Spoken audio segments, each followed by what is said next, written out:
All right, let's get into this. Here are my latest Transformers acquisitions, um, and I'm gonna get them in order of how I received them, not necessarily in order of how I ordered them. Actually, I can't fit it in all the screen here, but these actually arrived together at the same time. I believe this one I put in the pre-order for like the earliest, or it's been the longest supposedly. It's supposed to be released in March actually, originally.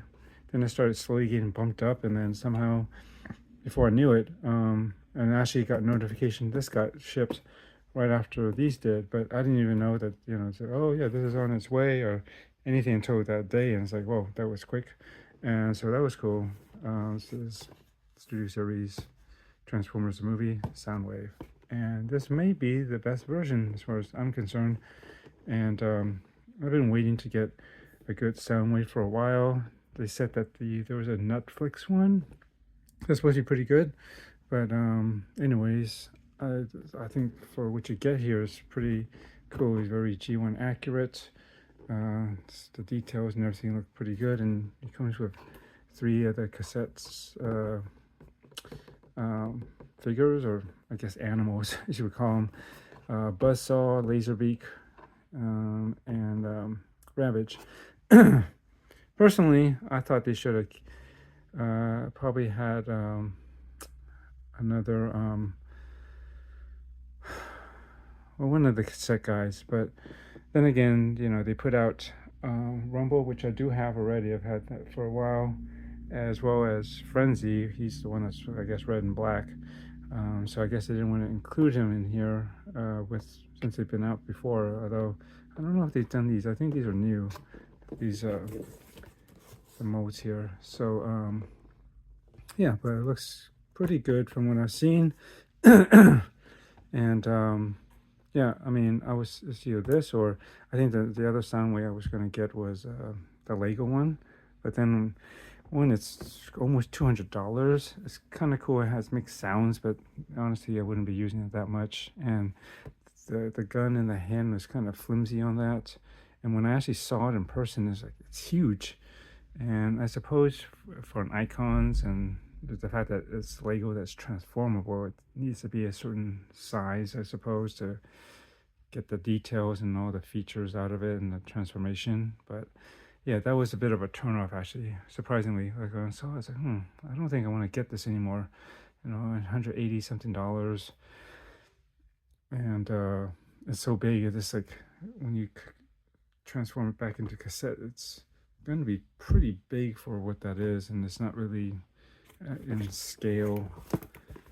This should technically be closer to it. I mean, if they made these, which from what memory I can remember of when I had the original G1 cassettes, which are the micro cassettes they used to have, and some tape recorders, really, and the answering machines, right, for your telephone.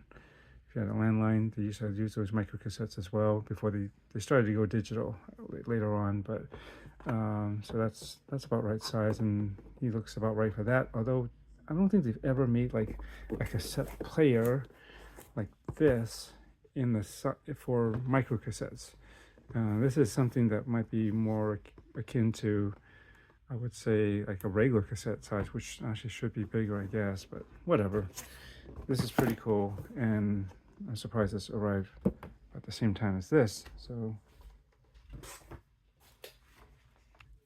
okay, what we have here now is the Combaticons, and this is Blastoff and Brawl, and yeah, these came in at the same time. Actually, I can't remember if I pre-ordered these before or after Thundercracker. I want to say after, because I swear Thundercracker had put down, and then these were kind of announced sort of just a little bit later, and I was debating whether I wanted to get them or not, just to complete Bruticus. But I do have Vortex already, and I was like, you know what, just do it. I think that's the last of the combiners that I want. Just not really any other ones. what else? There's the Predikings, but I never got those. But those, I did think those were that was pretty cool with the, I guess, the animals and stuff. They looked pretty cool back then. But yeah, never got that. And there's the other one back then when they came out with this was Defensor, or is it the rescue bots? I think that's what they call. They were more rescue orientated Autobots. I think fire truck, ambulance, helicopter. Like, can't remember what else is there. But it's like, I never got into that either. I didn't really find those that that compelling for myself. But I definitely had Vortex and Blast Off back in the day, but I never completed. I got the other Combaticons when it came out. All I had were I guess these would be the arms for Bruticus. I just thought they were kind of cool with the helicopter, and I just thought back then anything with space shuttles was kind of cool to me. This, Astro Train, I'm thinking of some other ones, but I just like the coloration of him. He's got this kind of dark olive green, or actually I guess it's brown, and the purple, and interesting enough, he doesn't have red eyes that like most Decepticons would, and neither does Brawl here. He's got orange eyes, but they look pretty good.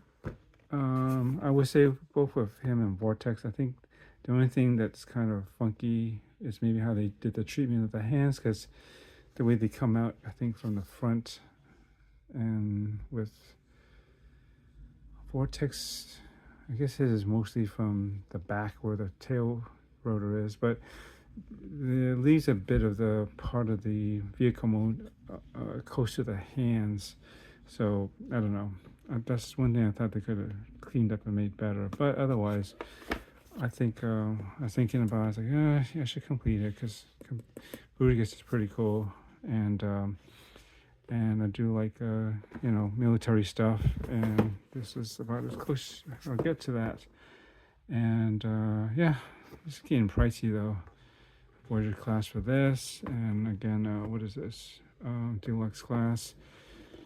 And let's see, and then Swindle, I'm not sure if he's Voyager or Deluxe. I imagine Deluxe.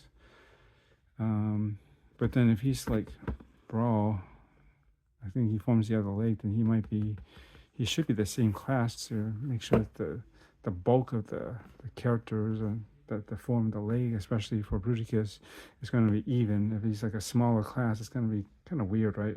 A larger, more higher class that's more bulk and features or something next to one that maybe is less wouldn't seem right. So anyways, pretty cool. And I will do an unboxing of these after I just kind of show these off.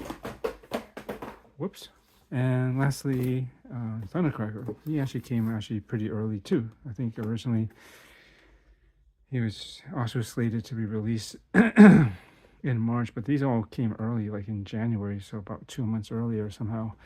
And yeah, I mean, this is kind of bittersweet because one, I think they did from what I've seen so far in other videos and stuff, the other channels that I've seen that have had a chance to get in hands, it's like, this looks really good. Like you can see, he just looks very G1 accurate, and but a lot of it looks, the way they did him, it looks very much like a Masterpiece series, but just smaller and not as fanciful, but in some ways it captures a lot of like the much more expensive and larger Masterpiece ones, at least the last versions I think they did, which made them the most G1 accurate, or cartoon accurate ones. But yeah, I think this is pretty cool, and I'm glad they did it. But I'll get to the bittersweet part late in a moment. One thing is, I think it's not. I don't know if there's a way around it, but I think I would leave them like this, where the legs are clean, like you see in the show. When the robot, you don't see like the tail fins, wings, that you do in like a lot of the toys, right? Just the way they're made, they tend to have to keep them on the legs. But I'm thinking maybe the Masterpiece ones, they found a way to fold them away. They're much larger, and then they put a lot more engineering into those it's amazing what they can do with the Masterpiece. Especially, I think about I didn't do a review on it, I don't think, but Sunstreaker. He's one of my favorite characters. There's a yellow Lamborghini, and he had the very unique back with the engine on the over the this extra piece. I don't even know what you call that. That's on top of the engine. That can actually be transformed, like folded all in, and to make it to look like a regular Lamborghini without that extra component, which blew me away. Like how they could, in such a tight space, transform and be able to fold all that away and still make it look good.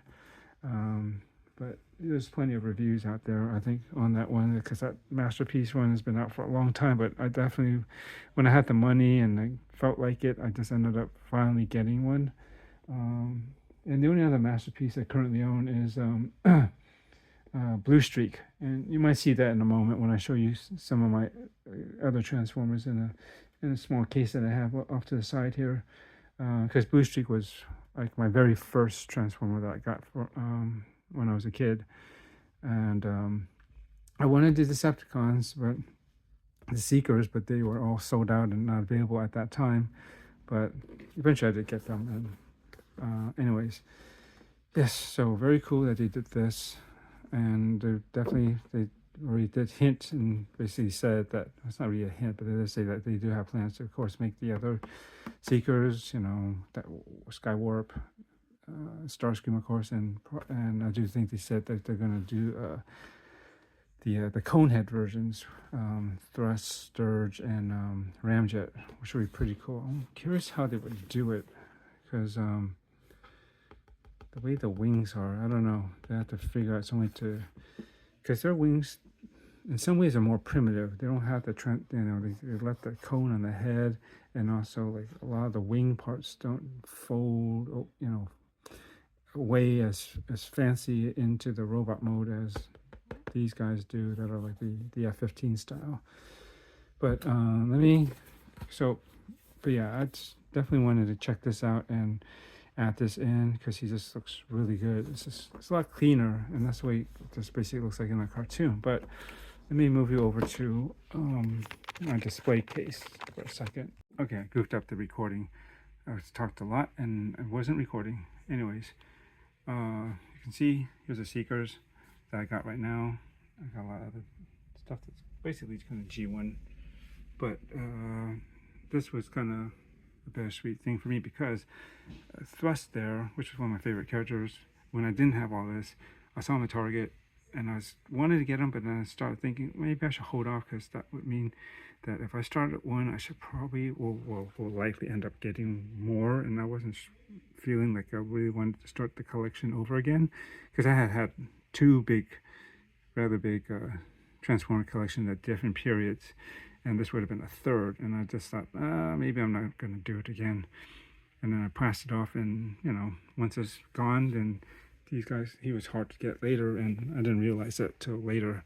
And obviously I ended up getting some of these guys and a little bit of those. At some point I got Sandstorm, as I just thought he was a cool color, but then he was missing for a while, and the only way to get him was on the secondary market, and I was like, I don't want to pay like double the price or more.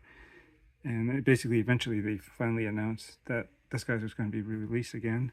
I said, yes, I can finally complete my Seeker collection. But shortly after, almost at the same time, they announced him, and I was like, oh yeah, this guy's super cool too. And then now I already pre-ordered this, and I was like, I do really want to complete this collection. They look good still, but then it almost feels like this all became instantly obsolete. And then that I would probably want to start over with this guy, this style, more G1 like moving forward. And they will produce more of these guys in at least all these other flavors, right? At least the main 6 that we see in G1.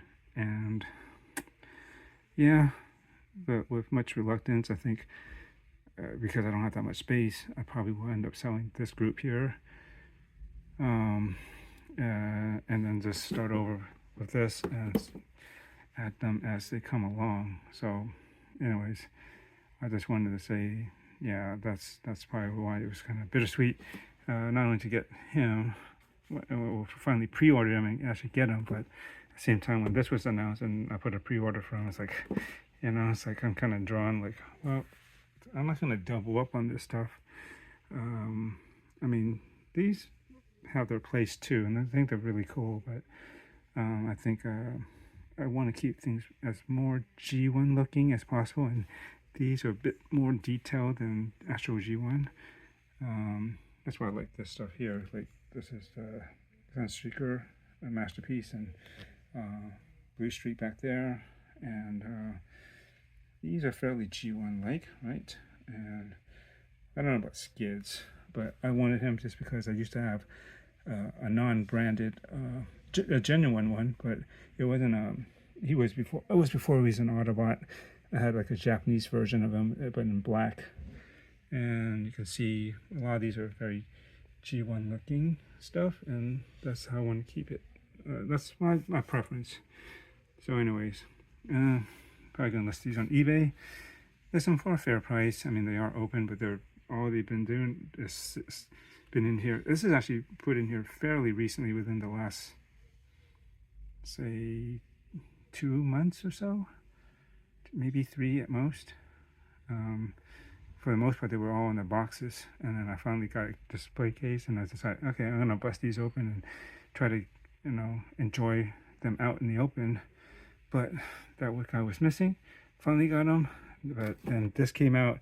Now I kind of have to scratch these guys, unfortunately, and yeah, that's the way I guess it goes. So just wanted to share that bit, and I will get into a more closer unboxing and look at this, as well as the other ones that I listed, the Combaticons and Soundwave, in another video, I think. But that's it. Thanks for watching. Yeah, just wanted to share the fun stuff in my one of my hobby paths here. Later.